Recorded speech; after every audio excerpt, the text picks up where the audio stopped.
Здравствуйте, друзья! В России уже второй день идет массовая мобилизация, и хотя власти называют ее частичной, уже понятно, что гребут вообще всех без разбора. Россияне пока что находятся в шоке от такого поворота событий. Никто ничего подобного не ожидал, потому что до последнего Путин и его окружение уверяли, что все идет по плану и никакой мобилизации резервистов не будет. Ну а путинисты же были уверены, что Путин просто ни в коем случае не может врать. Понимаю, как вы переживаете за своих любимых и близких.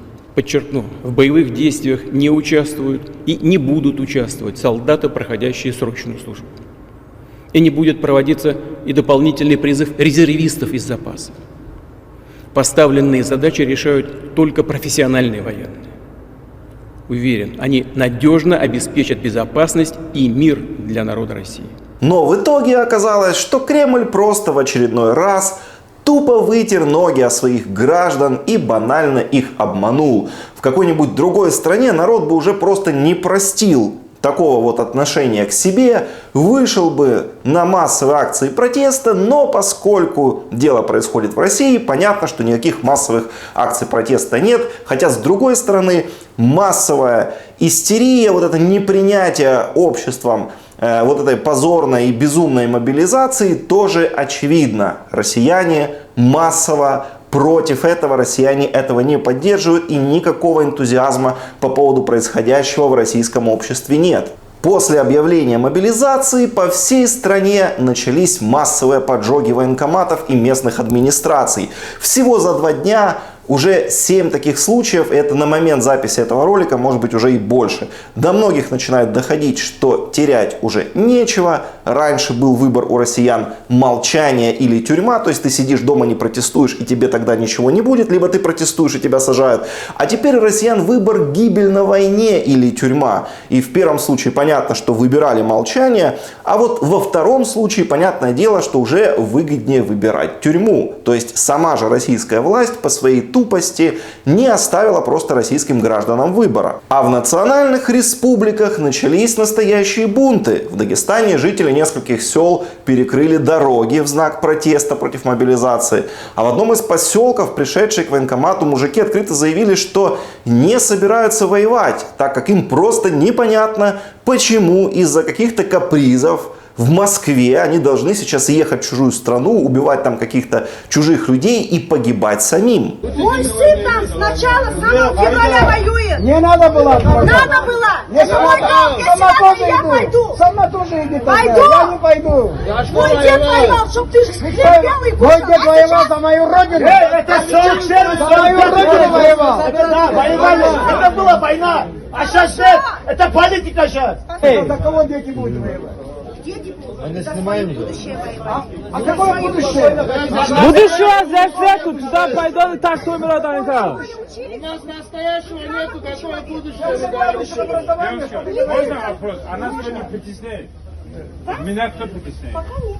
Ну вот когда начнем, тогда пойдем сюда. Сейчас жители национальных республик должны задавать себе рациональный и логичный вопрос: а зачем, собственно, это все им? Почему они сейчас должны ехать и умирать в чужой стране по прихоти каких-то русских националистов, которые сидят в Москве? Почему дагестанец, калмык, якут, бурят должны погибать за русский мир, если сами же носители этого русского мира, русские националисты, к этим людям относятся, с откровенной неприязнью, их оскорбляют и так далее. Но мы все это знаем.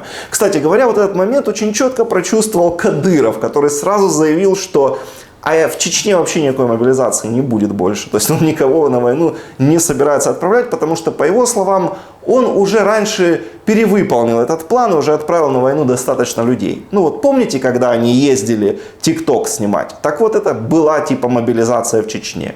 Глава региона заявил, что в Чеченской республике набор в ряды вооруженных вооруженных сил проводиться не будет, так как за время военной операции субъект перевыполнил план в 3 раза. Количество призываемых у нас на вчерашний вечер 0 цифр.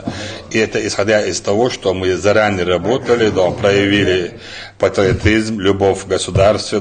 В общем, кадыровцы видео для ТикТока уже поснимали, ну а теперь очередь других народов ехать и погибать по-настоящему. То есть сейчас представителям всех народов России продемонстрировали их второсортность по сравнению с кадыровцами. Вот так вот один феодал захотел вот так, и вся страна под него прогнулась. Знаете, вот это вообще просто потрясающе. Сколько я наблюдаю за Россией, я вот этому поражаюсь, что вся Россия, вся система боится Кадырова больше, чем войну с НАТО и даже там ядерную войну. То есть они угрожают, что они будут там какими-то боеголовками сыпать, но при этом, как говорит Кадыров, если он что-то говорит, что-то как-то всех напрягает, то все просто берут и исполняют.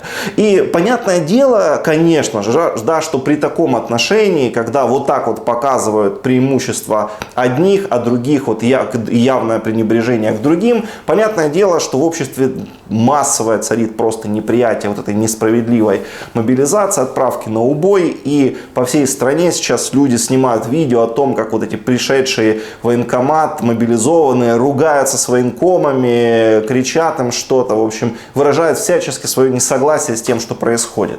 Рот закройте, себя ведите достойно. Что вы орете все?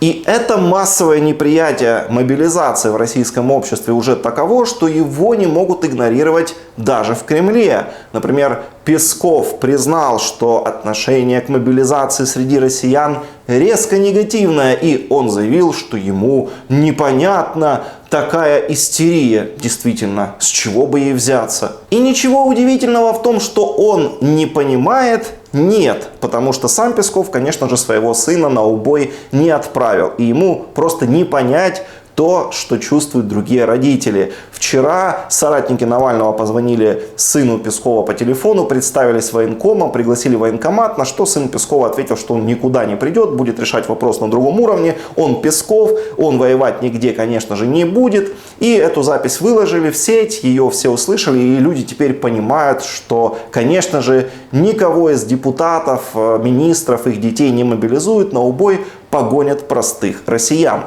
То есть сейчас российская власть просто на ровном месте взяла и выстрелила себе в ногу. В России впервые за, наверное, все время правления Путина появился повод для колоссального всеобщего недовольства, которое люди будут проявлять, потому что им просто уже нечего терять. И прямо сейчас мы это видим. То есть развязали на ровном месте безумную войну, и теперь эта безумная война бьет по самому режиму, который ее развязал. Ну и уже понятно, что с таким настроем, с таким настроением, с такой подготовкой, конечно же, вот эти мобилизованные ничего не добьются, будут только массово погибать, потому что если профессиональная армия ничего не добилась в феврале, в марте, как мы все помним, то вот такие люди с такой мотивацией, с таким настроением, тем более, скажем так, результат их участия в войне будет предсказуем. Поделитесь этим видео, друзья, особенно если есть у вас друзья и родственники в России, отправьте его им, ну и подписывайтесь на канал, это тоже очень важно.